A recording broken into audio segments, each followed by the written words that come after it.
Não tem cloroquina que dê jeito, né? O governo já editou um decreto para inserir a cloroquina no protocolo do SUS, né? Para que a cloroquina seja administrada mesmo em casos leves da Covid-19, mas nem isso vai impedir que a recessão econômica chegue.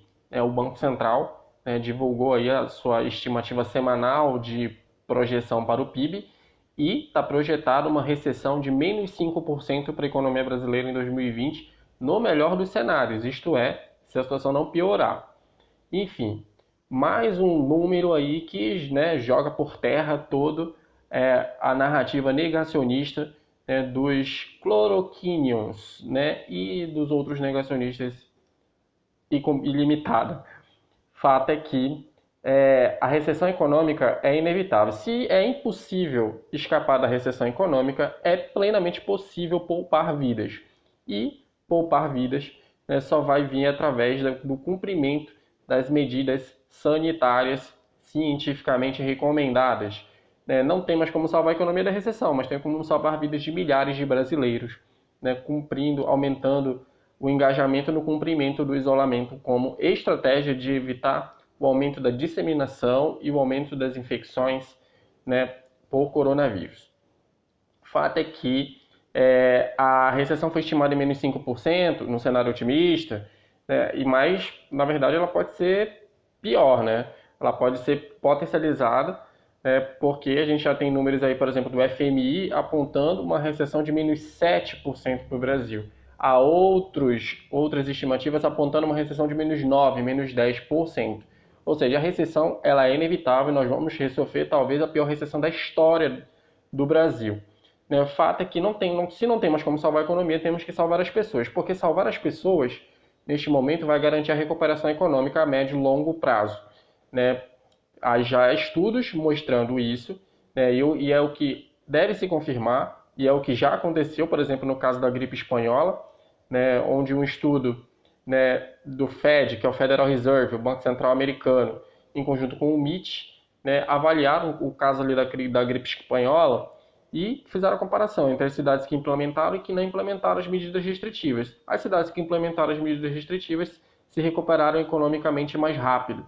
E aquelas que não obedeceram, né, tiveram uma tragédia humana maior, perderam muito mais vidas e a crise econômica se arrastou por muito mais tempo, eles demoraram muito para se recuperar. Fato é que essa é a estratégia, na verdade. E se a gente olhar todas as projeções de crescimento, isso não salva o Brasil, mas se a gente olhar, por exemplo, acho que eu citei o caso da Suécia na semana passada, e da Dinamarca, e da Argentina, se você olhar para a estimativa de crescimento para esses países, você vai ver que o crescimento projetado para os países que estão cumprindo à risca as medidas sanitárias é maior do que os países que estão cumprindo pouco, né? Onde a adesão às medidas sanitárias está sendo baixa, como aqui no Brasil. Só para comparar, a estimativa de crescimento para a Argentina o ano que vem é de 2,2% e a do Brasil é 1,5%. Né? Isso considerando que a nossa situação não piore. Por quê? Por que a Argentina tende a crescer mais no ano que vem e a gente menos? Porque lá a adesão ao isolamento, as medidas estão sendo cumpridas a rigor.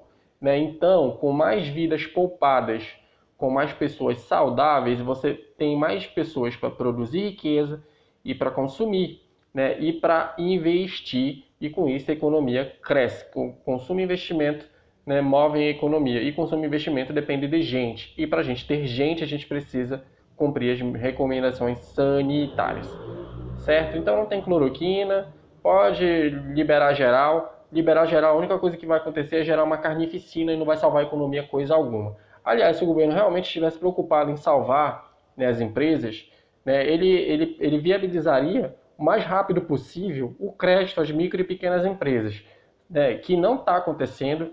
Essa linha de crédito foi anunciada, mas ela é uma mera ficção, porque o dinheiro não está chegando na ponta para os micro e pequenos empresários. Uma pesquisa do dado da Folha apontou 86% das micro e pequenas empresas entrevistadas alegam que não tiveram acesso às linhas de crédito que foram anunciadas pelo governo federal. Isso significa que de cada 10 empresas, 8 empresas não tiveram acesso à linha de crédito a que foi anunciada pelo governo federal, mas não chegou na ponta. Portanto, esse crédito é uma ficção, né? Foi só goela.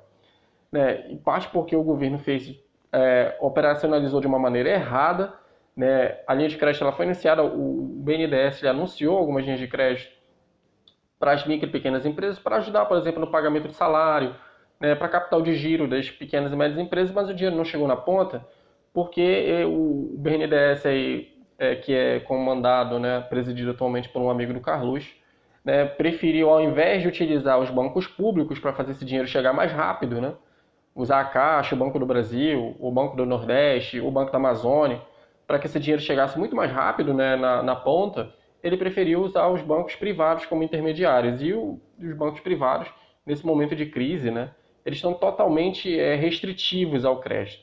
Né? Eles fazem exigências muito grandes, né, e a taxa de juros que eles cobram na operação é altíssima, de modo que essas micro e pequenas empresas nem têm garantias o suficiente, né, para dar ali no financiamento e nem, né, condições de pagar juros exorbitantes que são cobrados pelos bancos privados. Então, o mais correto seria, né, utilizar os bancos públicos, né, Caixa, Banco do Brasil, Banco do Nordeste, Base e outros bancos regionais, para fazer esse dinheiro chegar mais rápido e com uma taxa de juros muito mais acessível. É o que vem sendo feito, por exemplo, no mundo todo. Né?